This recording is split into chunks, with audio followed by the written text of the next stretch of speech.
투데이 핫경제입니다. 6일부터 내년 6월까지 증시에 상장된 모든 종목의 공매도가 전면 금지됩니다. 금융위원회는 최근 증시 변동성 확대와 관행화된 불법 공매도 행위가 시장의 안정과 공정한 가격 형성을 저해할 우려가 크다는 판단에 따라서 내년 상반기까지 공매도를 전면 금지하기로 결정했습니다. 11월 한 달 동안 전국에서 총 49,944세대가 분양될 예정입니다.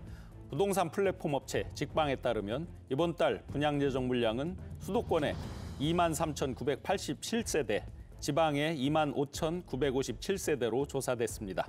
전국적으로 56개 단지에 49,944세대 규모로 작년 동기 대비보다 35% 정도 많은 물량입니다. 서울 중구가 서울에서는 처음으로 어르신 교통비 지원 사업을 합니다. 지원 대상에 중구에 주소를 둔 만 65세 이상 어르신으로 지원 금액은 2만 원입니다. 이 사업은 서울, 경기, 인천 지역을 운행하는 시내버스, 마을버스, 광역버스 등 모든 버스와 서울 면허를 가진 택시비를 지원하게 됩니다. 올해 11월, 12월에는 월 2만 원 한도 내에서 사용액만큼 지원할 예정으로 이미 사용 중인 서울시 우대용 교통카드를 이용하면 됩니다. 사우디아라비아와 러시아가 연말까지 석유 감산과 공급 감축 기조를 이어가겠다는 방침을 재확인했습니다. 사우디 에너지부는 올해 말까지 하루 100만 배럴씩의 자발적 감산을 계속하기로 했다고 로이터 통신이 에너지부 관계자를 인용해서 현지 시간 5일 보도했습니다. 러시아의 알렉산드르 노박 러시아 부총리도 이날 올해 9월과 10월 발효한 석유 및 석유 제품 공급 감축 결정을 올해 12월 말까지 계속할 것이라고 밝혔습니다. 지금까지 투데이 핫경제였습니다. 시청자 여러분 안녕하십니까? 경제 인사이더들의 신박한 통찰과 함께하는 경제 인사이트 신용환입니다. 고유가, 고물가, 고금리 시대에 우리 경제의 발목을 잡는 여러 요인들이 많이 있습니다. 우리나라의 과도한 가계부채 또한 발목을 잡는 요소인데요. 가계부채가 소비, 투자, 성장 등의 경제 전반을 위태롭게 만들고 있습니다. 가계부채 문제가 다시 우리 경제의 내관으로 떠오르고 있는데요. 고금리로 대출은 받았는데 자산 가치가 하락하면서 자칫 파산에 이를 수 있는 그런 걱정도 많습니다. 가계부채의 내관이 터지면 외환위기 때보다 더 심각할 수 있다는 그런 분석도 어두운 전망도 나오고 있습니다. 오늘 경제인사이트에서는 현재 대한민국 가계부채가 과연 얼마나 심각한 문제인지 현 주소와 함께 그 해법에 대해서도 자세하게 분석해 보겠습니다. 본격적인 오늘의 핫 이슈 분석해 보기 전에 자세한 내용 먼저 화면으로 만나보겠습니다.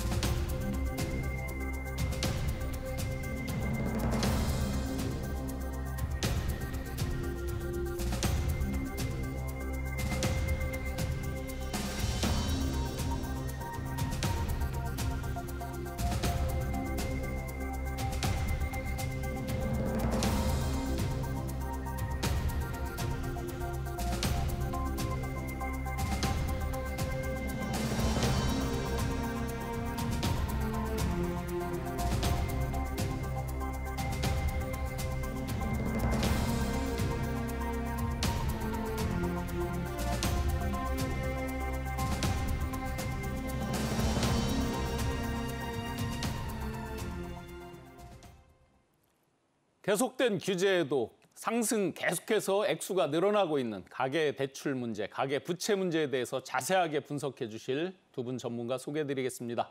백주선 한국파산회생 변호사의 정책이사, 허준영 서강대 경제학부 교수 함께합니다. 네, 고맙습니다. 반갑습니다.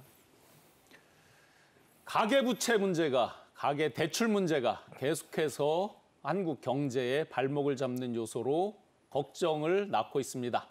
현재 대한민국은 가계부채가 심각한 상황으로 가고 있는데 최근 일주일 사이에도 가계대출이 무려 1조 원이나 추가로 늘어났다고 합니다.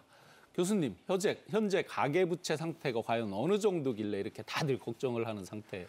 상태인가요? 상대적으로 이제 글로벌 금융위기 이후부터 저희가 좀 보면요. 네. 전 세계적으로는 대부분의 선진국에서는 가계부채를 GDP 대비로 봤을 때 네. 좀 줄이는 경향이 있었습니다. 그럼에도 불구하고 우리를 포함한 뭐 중국이나 홍콩 같은 나라들은 가계부채가 지속적으로 GDP 대비 증가해 왔고요. 네. 최근에 보면 우리만 봤을 때는 작년 한 말부까지는 금리 상승 기조 때문에 가계부채가 약간 줄어들다가요. 네. 올해 한 5월부터 다시 가계부채가 늘기 시작해서요. 5월에 한 1,500억, 6월에 한 6,300억, 7월에 한 1조, 8월에도 1조 6천억, 9월에도 한 1조 6천억 정도 늘다가 10월에 이제 3조 7천억 늘어서 가계부채가 굉장히 빠르게 다시 증가세를 보이고 있고요. 네. 국제 비교 다시 좀 해보면 GDP 대비 가계부채 비율이 2022년 4분기 기준으로 봤을 때 네네. 우리나라는 이제 스위스랑 호주 다음으로 전 세계에서 한 3번째 정도로 높고요. 네. 그리고 저희가 보통 이제 소득 대비 부채 비율, 부채 부담을 잡아내는 DSR 같은 거를 계산을 해보면 네. 전 세계적으로 호주 다음으로 높은 그런 상황입니다. 그래서 차주들의 지금 부채 어떤 부담 같은 네. 것들이 굉장히 높은 경제에 속해 있습니다. 네, 지금 이제 숫자로 보면 저 자료 화면에도 나왔지만 우리 GDP보다 높은 거잖아요. 지금 102.2에서 조금 줄어서 101.7 정도 돼 있지만 어쨌든 GDP보다 지금 더 위에 있는 거잖아요. 그게 최근에 이제 부동산 여전히 계속해서 규제를 하고 있지만 늘어나는 어떤 영끌, 담보대출 이런 부동산 시장 이런 쪽에 때문에 그렇다고 흔히들 얘기를 하고 있는데 실제로 이렇게 가계부채가 급증하게 된 주 원인은 뭘로 분석이 됐어요? 여러 가지 요인이 있습니다. 사실은 저희가 보통 수요랑 공급을 다 볼 필요가 있는데요. 네. 먼저 뭐 공급 측면에서 봤을 때는 아무래도 우리나라 가계부채 증가의 가장 대표적인 예인 주담대가 어디를 중심으로 늘었나를 보면 됩니다. 네. 주담대가 보통 고신용 고소득자에게 나가거든요. 네. 그러면 이거는 은행 입장에서 굉장히 수익성도 있고 안정성도 있습니다. 네. 그리고 저희가 글로벌 금융위기 이후에 전 세계적으로 들어온 규제 중에 하나인 은행이 대출을 내줄 때 혹시라도 부실이 될 수 있으니까 자기 자본 같은 걸 좀 쌓아두라는 규제를 하거든요. 네. 그런 규제를 기업에다가 내줄 때보다 가게에다 내줄 때 은행이 쌓아야 되는 자기 자본이 좀 적습니다. 그런 네. 측면에서 은행이 조금 가계 대출을 늘릴 요인이 존재하는 게 공급 측면이고요. 그리고 규제 측면을 좀 볼 수 있는데요. 규제 측면에서는 우리 DSR 같은 것들이 최근 들어서 많이 논의되고 되고 있지만 DSR 규제 같은 게 사실은 2018년에 들어왔습니다. 상당히 네네. 최근의 일이고요. 네. 다른 나라에 비해서 좀 늦게 들어온 부분이 있고요. 그다음에 수요 측면에서는 아무래도 2010년대 글로벌 금융위기 이후에 저금리 기조 장기화되면서 자산 가격이 굉장히 많이 올랐지 않습니까? 네네. 어쨌든 간에 이제 주택을 구입하는 데 있어서 이제 누구도 자기 돈을 갖고 구입하는 게 아니고 100% 자기 돈으로 구입하시는 분은 없잖아요. 네네. 거의다가 이제 주담대를 하시거나 또 아니면 전세를 하실 때도 전세 대출을 내시거나 이러면서 아무래도 자산 가격이 올라가면서 그에 따른 부채도 늘어난 것으로 보입니다. 특히 우리나라 같은 경우는 네네. 가계부채에 있어서 주담대가 차지하는 비중이 한 3분의 2가 넘거든요. 네. 그래서 굉장히 주택시장과 밀접하게 관련이 있다고 생각하시면 될 것 같습니다. 네. 주택 가격이 이제 한참 폭등을 했다가 내려오면서 그게 이제 데드캡 바운스가 될지 뭐 계속 추세적으로 하락할지는 모르지만 다시 반등하면서 아마 거기서 이때 아니면 못 사는 거 아니냐라고 생각해서 많은 분들이 여전히 그 규제에도 불구하고 대출을 해서 주택을 사고 이랬던 움직임이 있어서 더 이렇게 심화된 측면이 있겠죠. 네, 아무래도 저희가 봐야 될 것이 지금 저희가 살고 있는 이런 고금리 환경 이전에 뭐가 있었는지 볼 필요가 있습니다. 네네. 2020년에 코로나가 터지면서 전 세계 중앙은행들이 금리를 거의 굉장히 많이 낮췄죠. 한국은행도 그랬고요. 저금리 환경이 다시 조성이 됐습니다. 그러다가 이 저금리 환경이 갑자기 급변하게 된 것은 글로벌 인플레이션이 발생하면서 금리가 다시 튀어 올라가기 시작했잖아요. 네네. 그러니까 저금리 기조에서 아직 완전하게 방향선회를 하지 못한 자산시장 과 방향선회를 하지 못한 어떤 차주들과 주택 소유자나 실수요자들이 결국은 이러면 우리가 이때 마지막의 기회를 고금리 때문에 놓친 것을 다시 한번 찾을 수 있지 않을까라는 마음이 저는 아직 좀 남아있는 것 같고요. 네네. 그런 부분들에 있어서는 사실 주택 가격이 조금이라도 들썩이면 불안한 심정에 결국 은행으로 달려가서 대출을 받을 수밖에 없는 이런 상황이 지금 일어나고 있는 것이 아닌가라고 보고 있습니다. 며칠 전에 FOMC에서 이제 금리를 당연히 뭐 예상대로 동결을 했지만 동결된 게 정말 이 갭이 안 벌어진 게 천만 다행이네요. 전체적으로 보면. 한편으로는 우리 경제에 굉장히 큰 어떤 위안이 된 부분이 있습니다. 네. 한편 우리 정부는 이렇게 늘어나는 가계대출을 막기 위해서 더 증가를 막기 위해서 많은 노력을 기울이고 있지만 쉽지 않은 상황인 것 같습니다. 정부가 50년 만기 주택담보대출의 총부채 원리금 상환 비율인 DSR 그 산정 만기를 40년으로 축소한다거나 일반형 특례 보금자리 론의 공급을 중단하는 등의 대출 문턱을 높이고 나섰음에도 불구하고 가계 대출이 계속 증가하는 그런 현상을 두고 혹시 정부 정책이 일관되지 못한 그런 건 아니냐라는 그런 지적도 있습니다. 백 변호사님, 이런 정부도 분명히 노력을 하고 있고 심각성을 알고 있고 여러 조치를 하고 있는데 이렇게 일관성이 없다라는 평가에 대해서 어떻게 보십니까? 일단은 일관성이 없다는 평가는 맞다고 보고요. 그 이유는 뭐냐면 기본적으로 이 특례 보금자리론 같은 경우에는 정책 금융으로서 뭐 서민층이라든지 아니면 임차인들 이제 그 세입자들이죠. 세입자들을 대상으로 저리로 공급을 해서 주거 안정을 도모하고자 하는 사업인데 거기에 굳이 이 정책 자금의 공급이 필요 없는 중산층이라든지 신규의 고가 주택을 구입하는 데까지 이 특례 보금자리 론을 공급했다는 것이고 그것이 뭐 여러 이제 시민단체에서 그 특례 보금자리 론의 내용을 살펴보다가 발견이 돼서 문제 제기를 하니까 그때 이제 바꾼 거거든요. 그리고 그 DSR을 적용하는 범위도 사실은 보통 이제 미국도 그렇고 우리나라도 한 30년 기준이었습니다. 30년 동안 나눠 갚으면 주택도 구입하고 그리고 한 가계 부담도 좀 그렇게 아주 심각하진 않은 수준에서 구성이 됐었는데 이걸 DSR 규제가 강화되니까 나눠 갚는 기간을 늘린 겁니다. 40년, 50년. 특히 50년까지 되면 거의 뭐 평생을 갚아도 못 갚게 되는 그런 문제가 생기고 결국은 DSR 규제라는 대출 규제의 원리를 그 형해화하는 즉 무의미하게 만드는 방식에 우회하는 편법적인 방법으로 이 결국은 대출을 계속적으로 늘리는 정책이 되기 때문에 실질적으로 노동을 통해서 벌어서 갚을 수 있는 그 시간을 넘는 거죠, 그죠? 보통 30년에서 뭐 35년 잡으면 훨씬 50년 같으면 이제 훨씬 넘어가니까요. 그렇습니다. 그래서 이 규제를 앞으로는 하는 것 같은데 뒤로 풀어주는 게 항상 문제가 되는데 이번에도 이 두 가지 것이 자세히 살펴보지 않으면 잘 모르거나 그냥 넘어갈 수 있는 부분에서 허점이 나왔고 이제 그 문제점을 지적하니까 그때서야 바꾸니까 정책의 일관성이 없다 이런 평가를 받고 결국은 가계부채 문제를 적절하게 관리하는 정부 정책의 일관성이 떨어진다 이렇게 말할 수 있을 것 같습니다. 네, 변호사님 요즘 이제 유튜브 이런 데를 보다 보면 뭐 닥터둠이라고 하죠, 막 비관론자들이 엄청나게 뭐 야 이렇게 되다가는 대한민국 가장 싸게 집을 살 수 있는 찬스가 오기도 한다 이렇게 말도 하고 또 외환위기 때보다 더 어려워지는 현상이 올 거다 가계부채 이렇게 늘다가는 하는 우려를 하고 있었는데 김대기 대통령실 비서실장이 실제 이런 그 위기로 가다가는 외환위기 때보다 더 심각할 수도 있다. 이런 이제 아주 강력한 경고를 날렸습니다. 변호사님 보시기에 이런 가계부채, 가계대출 급증 이런 위기가 과연 외환위기 때보다 더 심각할 가능성이 있는지 어떻게 보십니까? 조심스럽긴 하지만 충분히 가능성은 있다 이렇게 봐야 될 것 같습니다. 제가 가계부채 문제의 심각성에 대해서 토론을 하고 방송을 처음 나간 게 2013년입니다. 벌써 10년 전인데요.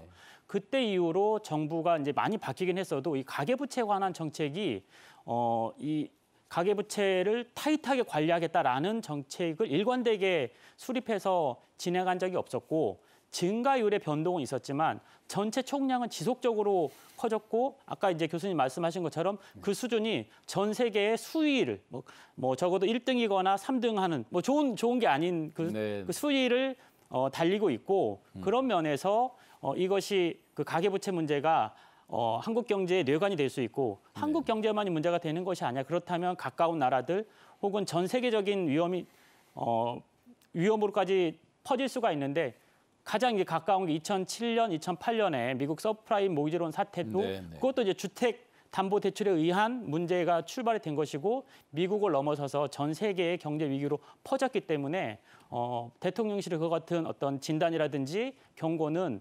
이릉타당하고 그에 대한 충분한 대비가 있어야 된다고 생각을 합니다. 네.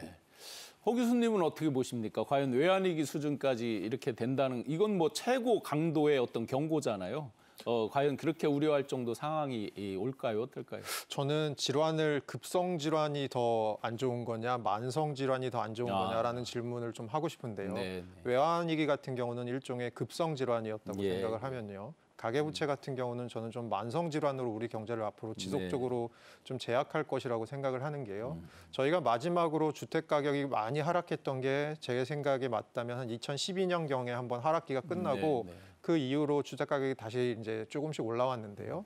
2012년부터 한 2017년까지의 사이클을 한번 보면 주택 가격이 올라가면서 가계대출이 늘었는데 오히려 가계대출에 대한 연체율은 한 3분의 1로 떨어졌습니다. 그것이 무엇을 의미할까요? 그것이 의미하는 것은 결국은 그 당시에 가계대출은 늘었지만 가계대출의 질은 끊임없이 좋아졌다라는 거고요. 왜 좋아졌냐라고 생각해 보면 결국은 가계대출이 고신용 고소득자에게 나갔다. 은행이 굉장히 안정적인 영업을 했기 때문에라고 생각하거든요. 그러면 지금도 그 관행은 유지되고 있습니다.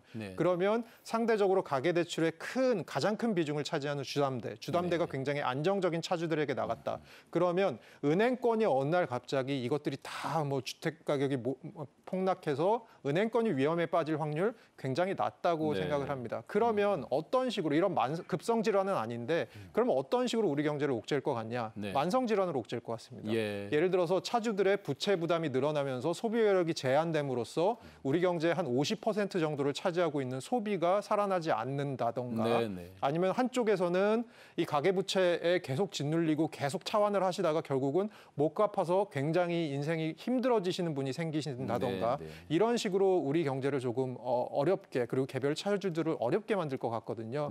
그래서 다시 말씀을 드리자면 급성 질환이 나빠요? 만성 질환이 나빠요? 둘 다 나쁩니다. 그리고 둘 다 위험합니다. 하지만 위험한 종류가 조금 다르다는 접근이 저는 필요할 것으로 보입니다. 소득의 25%를 저축할 수 있다라고 가정을 하고 그 25%의 몇 배만큼 이자를 갚느냐라고 했을 때 서울에서 176.6이 나오더라고요. 그러니까 1.76배 정도. 그러니까 25%가 아니라 거의 뭐 한 50% 가까이를 이자 갚는 데 쓰고 있다. 이렇게 나오다 보니까 좀 전에 교수님 설명대로 그러니 소비할 여력이 이제 없겠죠. 이자 갚느라고 다. 전체적으로 단순히 그냥 부채가 늘어서 걱정이다가 아니라 어떤 소비까지 줄면서 실물 경제 전반에 이제 여파를 미쳐서 만성 질환이 문제일 거다. 그리고 경제가 점점 활력이 없는 경제가 되겠죠. 그렇게 되면. 이렇게 이제 경제 활력도 떨어지는 문제까지를 가계부채, 가계대출이 야기를 하다 보니까 정부에서도 가계대출 관리 강화에 정말 많은 신경을 쓰고 있는데요. 그런데 정부 금융당국이 경계를 하고는 있지만 계속해서 가계부채는 느는 형태로 가고 있습니다. 이런 때 과연 안정적으로 폭발적으로 늘지 않도록 관리할 수 있는 방법이 있을지가 이제 점점 궁금해집니다. 교수님, 이렇게 이제 만성질환까지 말씀 주셨는데 계속해서 그래도 증가세란 말이죠. 이걸 막고 관리할 수 있는, 안정화시킬 수 있는 방안이 어떤 게 있을까요? 크게 보면 뭐 몇 가지 방법이 있을 것 같은데요. 첫 번째로는 저희가 DSR 규제나 뭐 LTV 규제 같은 거시 건전성 규제 같은 것이 있을 수 있겠고요. 그리고 특히 이것은 LTV 규제 같은 경우는 우리나라에서는 가계부채의 가장 큰 부분을 차지하고 있는 주담대와 관련 있는 규제다. 그리고 DSR 같은 경우는 총 소득을 기준으로 하는 규제이기 때문에 LTV보다 더 강력한 규제다. 그래서 이것들이 가계부채를 좀 억누르는 규제들의 효과가 있을 것 같은데 저희가 뭐 시청자분들도 잘 아시다시피 DSR 같은 경우를 보면 우리나라 예외 규정이 너무 많습니다. 뭐 전세 대출도 DSR에 빠져 있고요. 그리고 뭐 여러 가지로 DSR에 지금 이렇게 여기저기 구멍이 좀 나 있는데요. 전반적으로 봤을 때 이렇게 DSR 규제 같은 것들의 이 촘촘한 구멍 같은 것을 좀 줄이고 조금 더 DSR을 강화하는 방법이 아마 가장 취할 수 있는 방법으로 생각되고요. 혹자는 이제 그런 얘기를 또 하세요. 예를 들어서 가계부채가 그렇게 해서도 증가세가 잡히지 않으면 결국 통화정책이 대응을 해야 되는 것이 아니냐. 그러니까 저희는 이제 통화정책이 보통은 물가 안정을 신경을 쓰잖아요. 근데 거기다가 이제 한국은행은 금융안정이라는 또 다른 목표를 갖고 있으니까 그러면 금융안정에 대해서 조금 더 가중치를 많이 두는 거죠. 그러니까 예를 들어서 지금은 고물가 시기지만 이 고물가 시기가 끝나고 물가가 한국은행이 생각하는 2%로 내려올 때 그러면 이제 금리도 따라 내려와야 되지 않습니까? 그런데 예를 들어서 저희가 생각해 볼 수 있는 통화정책의 대응이라는 것은 물가가 2%로 수렴하는데도 불구하고 금리는 상당 기간 고금리를 유지하는 거죠. 이유는 가계부채가 안 잡히면. 뭐 이런 식의 대응을 할 수 있는데요. 저희가 흔히 생각하듯이 금리라는 것은 너무나도 경제 전반에 영향을 주는 툴입니다. 그래서 과연 경기가 안 좋아지고 물가가 내려오는데도 경기가 안 좋아지고 막 이럴 때 중앙은행이 그렇게 고금리를 고수할 수 있을지. 그러니까 첫 번째 관건이고 두 번째는 고수하는 것이 그러면 옳은지에 대한 사회적인 논의가 분명히 있을 겁니다. 네네. 그것도 또 다른 잡음이 될 겁니다. 그래서 제 생각에는 금리 정책은 조금 최후의 수단으로 생각하고요. 우선은 제가 아까 말씀드린 대로 좀 거시 건전성 정책, LTV나 DSR, 특히 DSR을 좀 더 촘촘히 하는 정책들, 이런 정책들이 조금 더 바람직한 정책이 아닌가라고 생각됩니다. 네. 금리도 연체율도 상승을 하는 이런 어려움 속에서 가장 타격을 입는 계층들이 있죠. 바로 소상공인 자영업자분들일 겁니다. 아마 시청자 여러분들 9월 말에 소상공 자영업자분들께 대한 대출에 대해서 2025년까지 원리금 유예해주고 이런 것들을 아마 기억을 하실 겁니다. 최근 소상공인을 비롯한 개인사업자, 자영업자들의 부채가 1,000조 원을 넘어섰다고 합니다. 이들의 부채 규모도 적지 않다 보니 그 전망도 암울하고 또한 대책을 마련하는 게 아주 시급하게 다가와 있습니다. 변호사님, 지금 소상공 자영업자분들 부채 상황 어떻길래 이렇게 또 집중적으로 관리를 해야 되는 상황이 됐는지요? 자영업자 부채에 대해서 좀 본격적으로 나온 것은 올해 이제 각 이제 국회의원실에서 관련 기관의 자료를 받아서 조금씩 분석이 됐는데요. 네. 전체 가계 부채가 한 2,000조, 물론 이제 기준에 따라서는 1,800조 원이다, 혹은 2,000조다라고도 하는데 그 중에 자영업자 부채로 이제 잡힌 게 1,043조입니다. 네. 그러니까 이렇게 그냥 단순하게 봐도 전체 부채 중에 전체 가계 부채 중에 자영업자 부채가 차지하는 게 절반을 좀 넘거나 네. 절반 이상이다 이렇게 말할 수가 있고 대출 건수라든지 대출 잔액도 굉장히 이제 급상승했고 네. 그리고 자영업자들의 연체율도 0.5%로 상당히 이제 계속 증가하는 추세에 있기 때문에 전체적인 그 자영업자 대출의 질과 양이 다 나빠지고 있다. 네. 이런 것들을 알 수가 있고요. 그동안 이제 코로나 시기에는 여러 가지 정책 자금이라든지 그다음에 지급 유예를 통해서 약간 지연되었던 상태 자영업자 부채의 문제가 지금 이제 드러나고 있는 것이고 앞으로 더 심각해질 것으로 보이는 것이 지금도 이제 금리가 굉장히 높아져서 대략 한 5%까지 올라와 있는데 근데 전망을 봤을 때 한국은행에서 밝히는 바도 보면 물가 안정을 위해서는 앞으로도 금리를 올릴 수 있고 그리고 미국의 이제 금리 인상 영향 우리도 받지 않을 수 없고 굉장히 거기에 따라갈 수밖에 없어서 그렇다면 그 자영업자에 대한 대출 금리도 더 올라가서 7%, 8%까지 가게 되면 상당히 자영업자가 버티기 어렵고 그런 상황에서는 이것 또한 전체적으로 보면 국민 경제에 굉장히 큰 부담이 될 것으로 예상이 됩니다. 그래서 외식 자영업 이런 분들이 돈을 벌어서 이자를 막고 이자를 막는 거 외에 더 할 수 있는 게 없다 이런 하소연하는 걸 참 많이 보고 있습니다. 굉장히 안타깝게 보고 있는데요. 이렇게 이제 소상공 자영업자뿐만 아니라 금리가 올라가고 연체가 증가하고 할 때는 아무래도 사회적 취약계층들이 더 많은 피해를 보거나 더 큰 어려움에 처하게 될 것 같습니다. 그 가운데 대표적인 그 층도 청년층, 이제 갓 사회생활을 시작했거나 이제 상대적으로 소득이 낮은 청년층이 더 어려움이 클 것으로 보여지는데요. 최근 고금리 기조가 이어지고 가계부채와 연체율이 높아지면서 청년들의 빚 문제가 심각해졌습니다. 채무 상환 능력에도 경고등이 켜졌고요. 2030 세대 1인당 평균 대출액이 3년 사이에 약 24% 정도나 증가를 했다고 합니다. 대출 증가세도 다른 연령층보다 더 증가세도 가파르게 오르고 있다고 하는데요. 변호사님, 이런 청년층의 문제, 청년층의 어떤 대출, 가계대출 증가 문제, 연체율 문제 어떻게 보십니까? 청년층이 예전에 굉장히 희망을 가지고 직장을 갖거나 혹은 창업을 통해서 새로운 삶을 살아가고 소득을 늘리고 그리고 소득이 늘어감에 따라서 좀 더 여유로운 삶을 영위할 것을 기대했던 시대에서 지금은 청년이 약간 취약계층처럼 앞으로의 그 전망, 취업이라든지 일자리에 관한 그리고 창업에 관한 이 밝은 전망을 갖기 어렵게 됐고 그리고 그동안 우리 정부의 대책이 그런 경우에 다양한 물론 지원을 하긴 했지만 가장 좀 손쉽게 대출을 좀 늘려주는 정책 자금을 늘리거나 아니면 시중은행에서 조금 더 편하게 늘리는 방식 혹은 시중은행에서 그래도 청년들이 그 상환율이 높기 때문에 간편하게 대출을 해주는 방식으로 대출을 늘리는 방식으로 청년을 지원해 왔기 때문에 그것이 첫 번째 문제였고 그리고 청년들이 그 대출 받은 돈을 통해서 다시 이제 자산에 투자하는 주식에 네네. 투자하거나 뭐 영끌이라고 해서 부동산에 투자하는 방식으로 이 자신의 삶을 조금 더 이제 낫게 만들려고 했지만 그런 과정에 성공하는 청년들도 있지만 네네. 또 상당수 대다수는 자산 투자에 실패하거나 자산 가치의 하락으로 인해서 또 다른 위기 국면에 처하게 되었거든요. 그런 네네. 것들이 아주 복합적으로 나타나서 우리나라 전체의 가계부채 문제도 심각하다고 이렇게 말할 수 있지만 말할 수 있고 그 가운데 청년들의 가계부채는 더더욱 우리가 예의주시하면서 살펴야 될 주요한 문제다 이렇게 말씀드릴 수 있을 것 같습니다. 네, 좀 전에 자료화면에도 보니까요. 133조 원에 달하는 부채 가운데서 무려 주담대가 절반 정도, 75조 정도 차지를 하더라고요. 최근에 분양시장을 보니까 분양시장은 통상 과거에는 4050이 주도했던 시장인데 2030이 전체 청약자의 한 56%를 차지한다라는 뉴스를 봤거든요.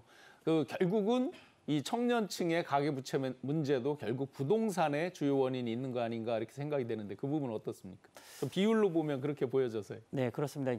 그러니까 지난 정부 시기까지 보면 이제 저금리 기조가 유지가 되고 그리고 유동성이 굉장히 강화돼서 즉 돈을 빌리기 쉬운 구조였기 때문에 그 돈을 빌려서 어디에 쓸 것이냐라고 봤을 때 주식을 투자하거나 아니면 부동산에 투자하는 경향이 많았고 그리고 특히 이제 부동산에 투자하는 경우는 담보가 돼 있기 때문에 그 담보가 돼 있는 것의 바탕에서 대출 비율 혹은 대출 금액도 커졌다는 거죠. 그렇기 네네. 때문에 그런 부분에서 가계부채 문제가 기본적으로 이 담보대출에 훨씬 많이 몰려 있고 거기에 즉 그 지난 시기까지의 그 청년들이 지금보다 훨씬 더 좋은 조건으로 대출을 할 수 있었던 그런 상황이어서 젊은 친구들이 부동산 투자율이 높았고 네네. 또한 이제 그것이 동일하게 혹은 당연하게도 자산 가치가 하락하는 시기에는 그 청년들의 그 경제적 위기, 자산 가치 하락으로 인한 위험성의 노출 동작이 훨씬 강해질 수밖에 없다라는 것을 알 수 있을 것 같습니다. 네. 3년 사이에 청년층의 대출이 24%씩 이렇게 급증하는 데에는 또 다른 어떤 원인이 있는 거 아니냐는 분석도 있습니다. 바로 은행 산업의 구조적인 그런 요인이 있는 거 아니냐라는 지적이 있습니다.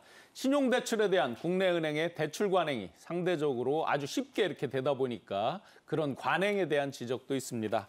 허 교수님, 이렇게 청년층 부채가 급증하는 거에 대해서 은행 또 금융 산업 구조적인 측면도 지적이 되는데 이에 대해서는 어떻게 분석하십니까? 그러니까 아무래도 우리나라 신용대출이 좀 나가는 게 다른 주요국에 비해서 좀 완화적으로 좀 더 쉽게 나가는 측면도 있고요. 네. 뭐 그런 산업적인 측면도 있지만 저는 아까 우리 변호사님 말씀해주신 부분이 굉장히 공감이 됐는데요. 저도 학교에서 학생들에게 강의를 하지만 사실 요즘은 학생들에게 좀 미안한 마음이 많이 뭐 제가 꼭 잘못한 건 없는데요. 많이 네. 드는 이유 중에 하나는 예전보다 좋은 일자리가 점점 사라지고 있습니다. 네. 사실은 그런 부분들이 아마 이제 청년층들이 자산 가격은 오르고 그리고 저희가 포모라고 얘기하지 않습니까? 네. 자기 혼자만 뒤처질까 봐 네. 무리하게 영끌을 하고 비투를 하고 이런 부분들에 의해서 또 악순환에 빠지는데 결국은 청년이라는 게 뭘까 생각을 해보면 예를 들어 대학을 졸업한다. 그러면 사회에 첫 발을 내딛는데 첫 발을 내딛을 때 자산을 갖고 나가지 못할지언정 빚이라도 없이 나가야 될 텐데 네. 지금 청년들은 그런 부분들에 있어서 굉장히 좀 안타까운 부분이 좀 많은 것 같아서 네. 금융산업적인 측면도 있지만 그보다는 지금 경제적인 구조 자체가 점점 좋은 일자리인 희귀해지고 뭐 네. 자산으로서 노동소득으로서 자기가 자산을 일구기가 점점 힘들어지는 어떤 이런 변화들이 가장 큰 이유가 아닐까라고 저는 보고 있습니다. 그 쉬운 대출 관행 이런 것도 뭐 인터넷 금융 같은 경우는 좀 더 쉬웠던 것 같은데요. 네. 그런 여러 가지 어떻든 그런 일종의 이제 다시 규제를 조금 더 강화하는 측면, 규제에 대한 이야기가 될 텐데 이런 부분을 관행을 좀 바꿔야 되지 않겠어요? 그러니까 거기에 있어서 저희가 좀 잘 봐야 될 게 그러면 예를 들어서 대출이라는 게 똑같이 청년 한 명이 3천만 원 대출을 하고 있는데 어디서 대출을 하고 있느냐도 굉장히 중요하지 않습니까? 예를 들어서 제1금융권에서 대출을 하고 있다면 상대적으로 금리가 낮을 텐데요. 그럼 제1금융권에서 안 되면 결국은 인터넷 이쪽으로 가면서 제2금융권 이렇게 가면서 점점 대출 금리가 올라가서 사실은 그 부분에 있어서도 아마 부채 부담은 우리가 대출의 양으로 잡히지 않는 부분에 있어서의 부채 부담은 점점 늘어날 가능성이 있고요. 그런 측면에서도 저희가 좀 눈여겨보아야 될 부분이 있다고 봅니다. 네.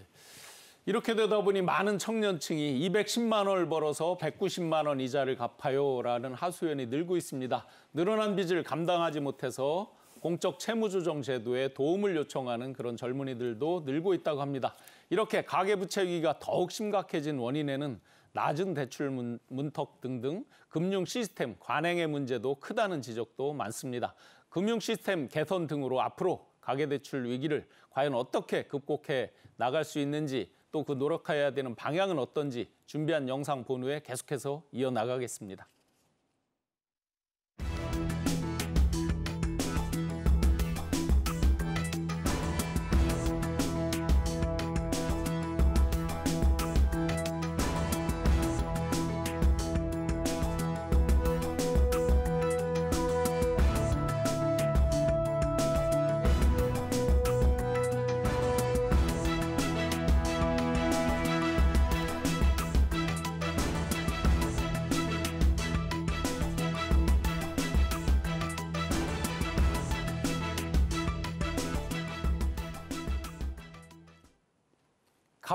갚아도 줄지 않는 빚.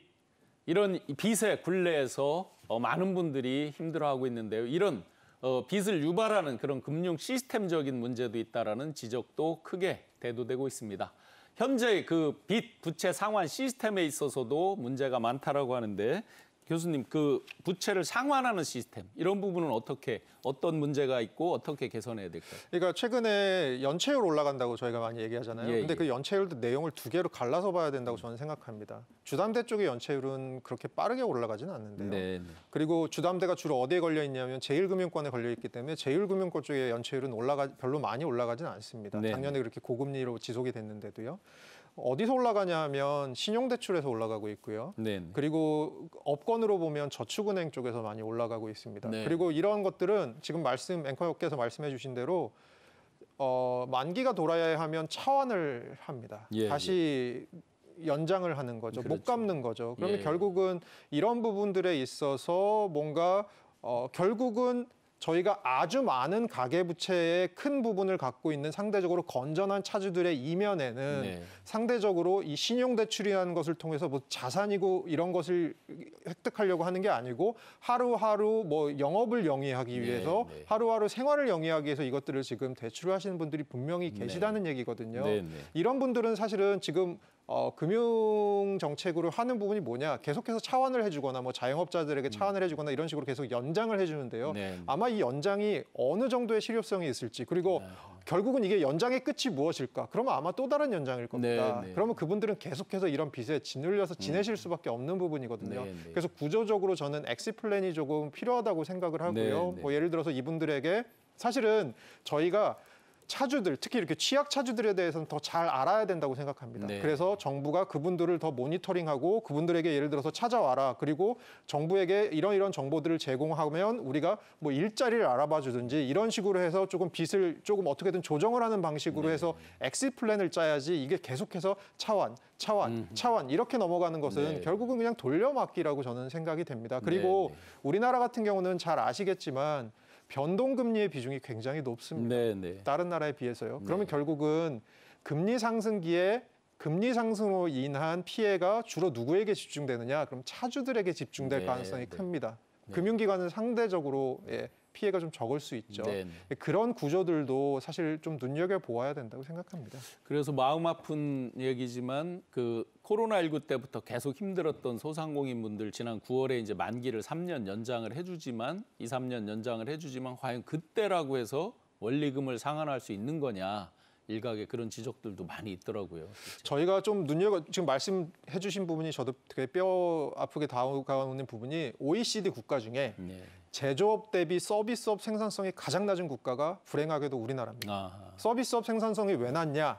뭐 이 얘기가 좀 길어지는데요. 네. 그 얘기는 결국은 서비스업 쪽이 자영업 쪽이 굉장히 영세해서입니다. 네. 영세한 자영업의 비중이 많다는 거죠. 네. 1인 업장, 네. 뭐 2인 업장 이런 쪽이 많다는 거죠. 네. 그래서 사실은 저희는 사장님이라고 생각하시지만 그분들은 또 나름 굉장히 그 자영업을 유지하는데 어려워하시는 분들이 굉장히 많으신 거죠. 사실 이런 부분들에 있어서 사실 아까 말씀드린 청년들이 사회에 나갔을 때 좋은 직장이 점점 없어지는 거. 아까 말씀드린 대로 제조업 부분 생산성 괜찮은데 근로 가기가 힘듭니다. 뭐 이런 것들이 지금 전반적으로 얽혀 있는 것이라서 사실 이것들은 저희가 단순히 뭐 재정 정책을 통해서 통화 정책을 통해서 할 수 있는 부분도 있지만 금융 정책을 통해서 할 수 있는 부분도 있지만 그것보다는 어떤 산업 전반에 대한 개혁이나 구조개혁 같은 것이 좀 더 중장기적인 마스터 플랜이 좀 필요한 부분이 아닐까라고 생각하고 있습니다. 그래서 그런지 550만 정도 되는 자영업자분들 중에 고용원 없음, 나홀로 사장 비중이 3분의 1에서 점점 더 늘고 있더라고요, 실제로. 네, 맞습니다. 네, 고금리 대출을 이용하는 그런 수요가 점점 많아지면서 금융기관에 대출을 갚기 힘들어해서 결국 채무 조정을 신청하는 그런 사람들도 급증하는 추세라고 합니다. 실제로 파산 면책이라든지 개인회생 등을 신청한 사람 중에는 2030 세대의 숫자도 점점 늘고 있다고 하니까 더 걱정이 커지고 있는데요. 청년층을 포함한 연령대별 파산 및 개인회생 신청 이런 건수도 점점 늘고 있다고 그러는데요. 백 변호사님, 이런 청년층을 포함해서 파산이라든지 개인회생 이런 현황은 지금 어떻습니까? 일단 올해 4월 서울회생법원에서 그 공개한 보고서를 보면 29세 이하의 청년들이 그 개인회생 신청한 건수가 2,025건 그리고 30세, 39세까지가 4,658건으로 전체 그 2022년 기준의 그 개인회생 신청자의 46.6%라고 하고 이에 관한 통계를 작성한 2020년부터 살펴보면 가장 이제 높은 비중을 차지하고 있다. 네, 자료화면에 봐도 지금 젊은 사람들의 비중이 해가 갈수록 점점점 높아지고 있네요. 그렇습니다. 그래서 물론 이제 서울회생법원이 전체 파산 건수라든가 전체 세대를 다 충분히 분석했다 이렇게 볼 수는 없겠지만 그래도 그 파산과 관련된 법원 중에서는 가장 많은 사건 수가 있고 그리고 정책적으로 다양한 이 분석 자료와 대안과 그리고 좀 선진적인 이 실무 사례들을 만들고 있어서 충분히 참고할 만한 자료가 되겠고요. 그리고 청년들뿐만이 아니라 전체 세대의 그 파산이라든지 회생 건수가 다 증가를 했습니다. 뭐만 빠졌냐면 면책 건수, 즉 파산 신청하고 면책 받은 건수만 아직 조금 덜 늘고 그거는 그러니까 시기적인 차이가 있거든요. 파산된 이후에 일정 기간이 지나서 이제 면책 결정까지 이루어지기 때문에 이런 시간적인 그 차이 때문에 그럴 수가 있는데 그래도 전체적으로는 다 증가한 것들이 약간 그 지연되었던 그 파산 절차를 이제 막 신청해서 들어가고 있고 그래서 앞으로 상당히 그 이제 파산회생 건수가 증가될 것을 엿볼 수 있는 그런 조짐이라고 볼 수 있고 그 안에서도 역시 그 지난 시기에 빚을 통해서 자산에 투자했던 청년들이 다시 이제 이 파산회생을 통해서 그걸 정리해야 되기 때문에 청년들의 2030 세대들의 파산이나 회생 혹은 채무조정 건수도 지속적으로 늘어날 것을 엿볼 수 있는 대목이라고 생각이 됩니다. 네, 이렇게 청년층의 연체율 급증에는 아무래도 그 소액 대출의 문제점을 또 지적하지 않을 수가 없는데요. 기존에 보면 뭐 1분 만에 대출이 끝난다 이렇게 광고도 하고 그래서 굉장히 선풍적으로 그런 인기를 끌었던 온라인 소액 대출 이런 게 연체율이 더 급증을 하고 있다고 하는데요. 이런 거에 대해서 과연 어떻게 막을 정책이나 방법들은 어떤 게 있을까요? 기본적으로 이제 금융의 원칙으로 돌아가야 되는데요. 그것은 뭐냐면은 상환 능력을 꼼꼼히 심사하는 방식이겠고요. 사실 외국에도 약간 그 예외되는 영역이 있습니다. 페이데이 론이라고 해서 미국이나 영국에서 영국은 주급 시스템이기 때문에 일주일 사는데 5일 정도 쓰고 나면 한 하루 이틀 돈이 모자라다는 거예요. 그래서 그거는 약간 이제 유두리를 둬서 그 탄력적으로 뭐 이자율을 조금 높게 해도 되고 신용 심사를 좀 적극적으로 조금 덜 하는데 그 범위가 이제 그 한 500불, 500달러에서 우리 돈으로 한 60만 원 정도겠죠. 그러니까 그런 정도인데 우리나라에서의 그 소액 대출이라는 것은 100만 원은 당연히 뭐 기본적인 금액이고 500만 원, 1000만 원 한 4, 5년 전에는 2천만 원까지를 소액 대출이라고 해서 굉장히 그 상환 능력 심사를 그 느슨하게 하면서 대출을 해왔던 관행이 있고 그런 것들이 문제가 되고 그 이유는 뭐냐면 은행 자체, 즉 시중은행, 1금융권 은행에 대한 그 감독은 엄격한 데 비해서 서민금융이라고 하는 그 여러 가지 이제 그 뭐 대부업체를 비롯해서 다양한 어떤 금고들, 그 협동조합 이런 네네. 것들에 대한 규제는 느슨해서 거기서 경쟁적으로 대출을 하다 보니까 아무래도 심사를 꼼꼼히 하면은 그런 영업적인 문제가 생겨서 느슨하게 하는 대신에 많은 이제 그 빚 문제를 양산하게 되는 문제가 되었었는데 그렇기 때문에 기본적으로 그 그러니까 금융 차원에서는 상환 능력 꼼꼼히 심사하는 것이 필요하고 네네. 그리고 정부 정책 차원에서는 금융 대출 정책과 복지 정책을 좀 구별해야 된다. 네네. 정부 정책도 너무 대출 중심으로 가 있기 때문에 이 문제가 근본적으로 해결을 안 되고 있고 같은 돈을 쓰더라도 문제가 해결이 안 되는 면이 있어서 결국은 금융과 복지 정책을 나눠서 복지 영역을 어떻게 좀 강화해서 빚 문제가 생기지 않으면서도 이 청년들의 문제라든지 가계부채 문제를 해결할 수 있을 것인가 이렇게 접근할 필요가 있다 이렇게 봅니다. 네. 한편 이렇게 급증하는 가계부채 문제를 잡기 위해서 정부도 고강도 대책들을 강구를 하고 있습니다. 그 가운데 대표적인 것이 변동금리 대출의 비중을 낮추기 위해서 연내 스트레스 총부채 원리금 상환 비율, 즉 스트레스 DSR이라는 것을 신속하게 도입할 예정이라고 밝혔습니다. 교수님, 스트레스 DSR이 과연 어떤 거고 어떤 효과가 있을까요? 저희가 금융기관들에 대해서 뭐 한국은행이나 이런 금융당국이 하는 스트레스 테스트라는 거 먼저 생각해 보시면 됩니다. 지금 현재는 금융기관들이 적절하게 운영이 되고 있는데 만약에 이런 기관들이 앞으로 뭐 금리가 상승한다거나 경제가 안 좋아진다거나 이런 것들에 버틸 수 있는지를 미리 테스트를 하는 거죠. 마찬가지로 이것을 금리 산정 그리고 대출 범위 산정, 대출 한도 산정에 이제 적용을 하는 겁니다. 어떻게 적용을 하냐? 지금 어떤 소득만 보는 것이 아니고 앞으로 금리가 약간 더 올라갔을 때 과연 요만큼의 대출을 이 차주가 버틸 수 있는지를 스트레스 테스트를 미리 해서 네네. 대출의 한도를 정하는 것이죠. 이렇게 네네. 되면 아무래도 금리 상승을 가정하고 테스트를 하기 때문에 조금 대출 한도가 줄어드는 영향이 있고요. 네네. 이것을 통해서 좀 가계부채를 억제하는 효과가 있을 수 있는 게 첫 번째. 그리고 앵커께서 말씀해 주신 대로 우리나라는 변동금리 대출 비중이 높은데 네네. 요것들을 이제 피하기 위해서 고정금리 쪽으로 좀 선택을 할 가능성이 있기 네. 때문에 고정금리로 좀 유도가 되는 부분 그렇게 함으로써 차주들이 실제로 금리 상승기가 됐을 때 변동금리로 인해서 고통을 받는 부분을 좀 줄여주는 부분 한 두 가지 효과 정도가 있을 것 같습니다. 네, 시중은행들도 자기들 자체적으로 대출 문턱을 높인다라고 이렇게 밝히고는 있는데 과연 어떻게 그 높일지 또 실효성은 있을지 어떨까요? 그러니까 최근 들어서 우리나라 기준금리가 계속해서 동결되고 있는데도 불구하고 대출금리가 조금 올라가고 있었던 것에는 네.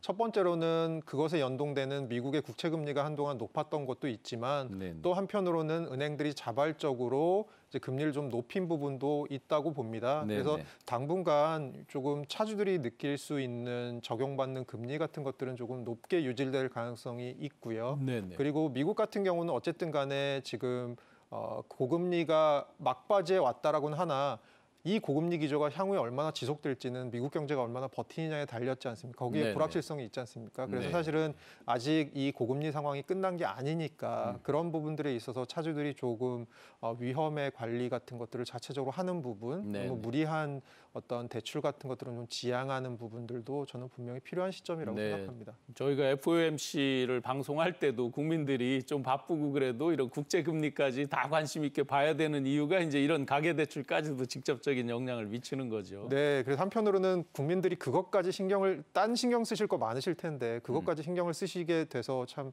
안타까운 마음입니다. 네. 가계부채 그 급증 문제 관리를 위한 정부 금융당국의 발걸음도 아주 빨라지고 또 많은 다양한 방법들을 강구를 하고 있습니다만 좀 더 근본적인 것들은 또 개인의 노력도 더 중요하긴 할 것 같습니다. 변호사님, 이렇게 이제 정부 당국도 많은 노력을 하고 또 금융기관들 또 시중은행을 포함한 그런 금융기관들 많은 노력들을 하고 있는데 정부 그리고 또 각 개인이 노력해야 될 점, 보완해야 될 점 어떤 것들이 있을까요? 가계부채 관련해서는 아무래도 정부의 역할이 굉장히 중요한데요.